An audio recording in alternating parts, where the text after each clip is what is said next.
Hey, everybody, it's Jon Ray, and I'm joined with Dr. Bob Beare from Deep Waters Recovery. And one of the things that you are likely aware of if you've done any type of group therapy or 12-step program is the power of holding space for a check-in, learning how to authentically express what's happening in our internal and external worlds to kind of release some of that pressure and tension. And so Dr. Bob and I are gonna just be checking in today and likely doing this on a regular basis. Sometimes it'll be just Dr. Bob, sometimes it'll be the two of us, sometimes we might rope in another friend. But really the idea here is to showcase that learning how to get to a vulnerable place, which really just means being honest with yourself about what's really happening, for me has been such a valuable catalyst for change, because when you're honest about what's happening in your life,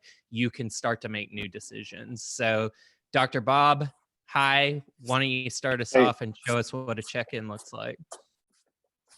okay, John. Don't ever ask me to check in when I'm struggling a little bit. I only want to check in when I'm happy and there's no bad shit going on. So don't be poking around in anything uncomfortable here. Copy Yeah, that. yeah. Um, it really is the psychology that I carry with me a lot of the time. Even though I've been doing this for 30 years and digging into the dark stuff, I have a shadow, a way of being that wants to rubber band me back to the surface of me. And there's many ways that I use to do that. These days, food is the drug of choice, has been the drug of choice in sugar, flour quantities. And John knows I work with a lot of heroin addicts, and it's like, really, wow, why don't these guys stop doing that shit? It's easier to see when fentanyl is about to take you out. Like, man, that's nuts. Do not be injecting it. It's slightly more subtle when it has to do with 3 bowls of cereal.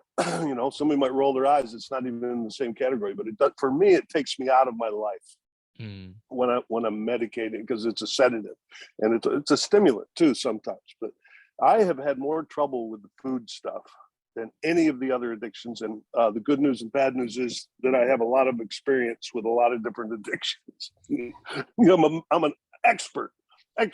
Call me up to be an expert witness on any of the addictions. I can speak from experience and vast research. But I'm checking in with sluggishness, kind of stayed up late last night. And then this morning I had a good, healthy breakfast followed by, I had to have just a little bit more to knock back any feelings that I was at.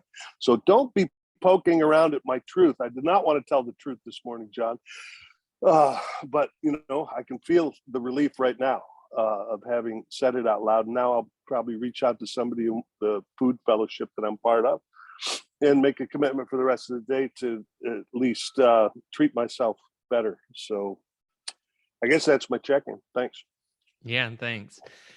My check-in is that I'm having a good experience in my life, but I find that I'm in my head a lot, and I prefer to operate from my body. And so when I feel too much mental energy happening, where I'm crunching on too many data points, it's a sign for me that I'm not being present. I'm creating like a derivative layer over what's happening, and I'm constantly thinking about something else while the present moment is happening. And so I've just had an awareness of that this morning. I have a I've had the last couple of days I've had quite a few people reaching out to me, so my phone has been just pinging, kind of at all hours. And so I'm really challenging myself to time block and only look at my phone during specific hours of the day, and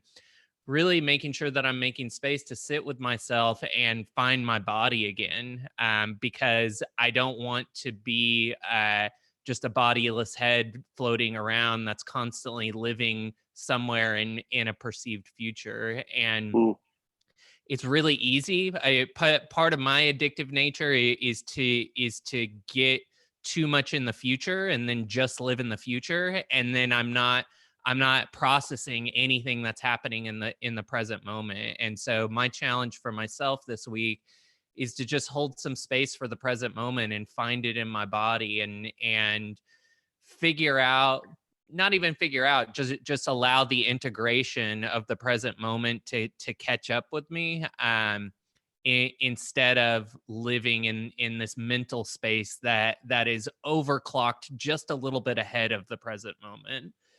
So that's my check-in. And yeah, part of checking in for me is just, I never know what I'm going to say until I say it. And then there's a greater level of awareness about what my work is. So I'm grateful for that. And not only that, if I really engage with if somebody's checking in authentically like you, it rings a bell with me. I mean, walking around being a bodiless head, and what's the overclocked? Is that the other one? I'm taking those concepts into my day. Thank you, brother. Yeah.